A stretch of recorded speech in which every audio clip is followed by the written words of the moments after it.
Hello my dear बच्चा। 5 minute के अंदर स्वागत है। जल्दी से जल्दी कंस्ट्रेंट वाला किस्सा है जो ख़त्म करते हैं। सबसे पहले बात करेंगे primary key constraint, unique key constraint, normal constraint, check constraint, default constraint. बच्चों बात क्या है यहाँ पर?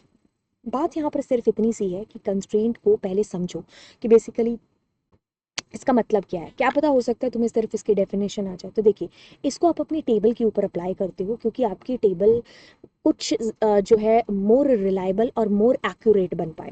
ठीक है, आप अपनी टेबल के ऊपर कुछ रूल्स को पुट करते हो, कुछ लिमिटेशंस को पुट करते हो, वो इसीलिए पुट करते हो ताकि आपकी टेबल की एक्यूरेसी बनी रहे, रिलायबिलिटी है जो बनी रहे। ठीक है, आपकी टेबल है जो कुछ लिमिट्स के दायरे में है जो रहे, कि यूज़र कुछ यूं ही एंट्री ना कर दे वहाँ पर जा करके। ठीक है, कि जैसे अगर आपने मान ली कोई कंस्ट्रेंट लगाया ही नहीं टेबल के अंदर, तो आप कभी भी नल वैल्यू, कभी भी आप उसको खाली छोड़ सकते हो, कभी भी आप उसके अंदर 10-15 रिकॉर्ड सेम कॉपी कर सकते हो। तो फिर ऐसी टेबल की एक्यूरेसी कहाँ पर रहती है, रिलायबल कहाँ रहती है? तो यानी कि जब तक आप उसको किसी लिमिट या दायरे के अंदर नहीं रखोगे कि भाई इसके अंदर जो है आपके पास मेल एंट्रीज ही हो सकती है, फीमेल ही हो सकती है, 18 साल से ऊपर वाले ही हो सकते हैं, नीचे वाले ही हो सकते हैं, तो यानी कि तब तक आपकी टेबल है जो एक्यूरेट नहीं मानी जाएगी। तो आप इसलिए इनका यूज़ है जो करते हो। बाकी बात करोगे प्राइमरी की कंस्ट्रेंट, प्राइमरी की आपको पता है 3 शर्तों के ऊपर जीती है।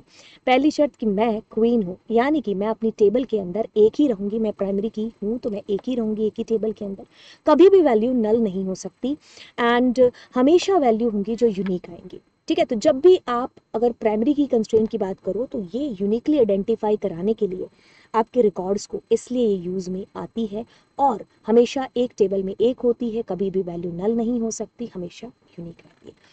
यूनिक की ये भी बिल्कुल प्राइमरी की कंस्ट्रेंट की तरह ही है, लेकिन यूनिक की बात या खासियत ये है कि ये, हाँ, यूनिकली आइडेंटिफाई तो कह सकते हैं कि नहीं, बट जिस भी एट्रीब्यूट के ऊपर ये अप्लाई करते हो यूनिक की, सो वो एट्रीब्यूट के अंदर ये श्योर करती है कि आपकी जो एंट्री हो चुकी है उस एट्रीब्यूट के अंदर वो दोबारा ना हो पाए, यानी कि हमेशा यूनिक रहे।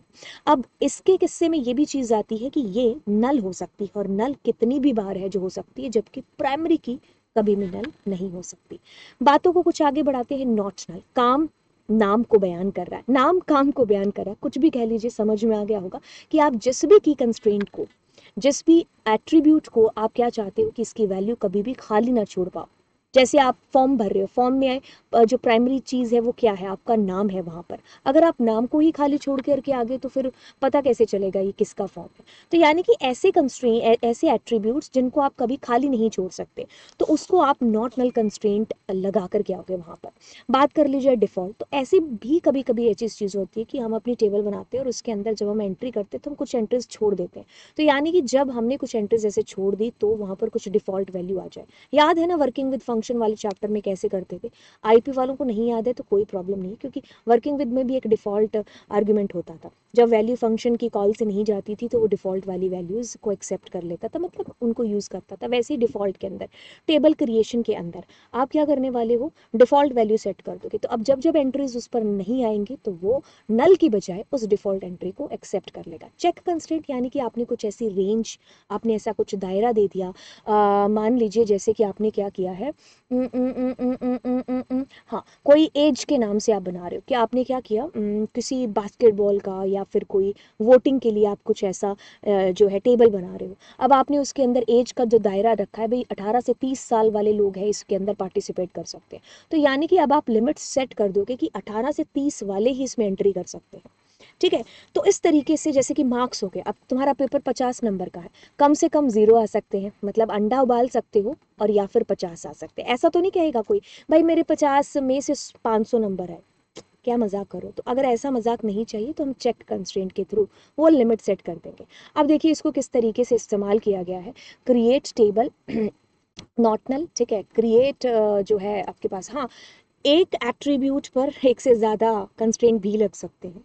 ठीक है, लेकिन प्राइमरी की के टाइम पर आप नहीं लगाओगे, क्योंकि प्राइमरी की अपने आप में ही सारे कंस्ट्रेंट्स की कमी पूर्ति कर देती है। बाकी बातों को आगे कुछ बढ़ाएंगे तो कहता है कि वैर कैर और नॉट नल, और ये आपने कर दिया। अब मान लीजिए किसी में प्राइमरी की सेट करना था, तो आप प्राइमरी की कुछ ऐसे सेट करेंगे, इसको प्राइमरी की लगा देंगे। यूनिक की करना था तो इसको यूनिक की कर देंगे। बाकी देखो चेक कंस्ट्रेंट है तो इसके अंदर सारे इंटीजर आएंगे। चेक का यूज़ किया है कि SID के अंदर पॉजिटिव वैल्यूज आएंगी, जीरो भी नहीं आ सकता। डिफॉल्ट के अंदर आपने कुछ ऐसा किया है नॉट असाइन, तो जब कोई वैल्यू असाइन नहीं होगी तो ये नॉट असाइंड एक्सेप्ट करेगा। ठीक है, तो ये किस्से और कहानियां हैं किसके, आपके कंस्ट्रेंट्स के, और ये आपका सिंटेक्स था। होपफुली मैं आपको बहुत अच्छे से समझा पाई होंगी।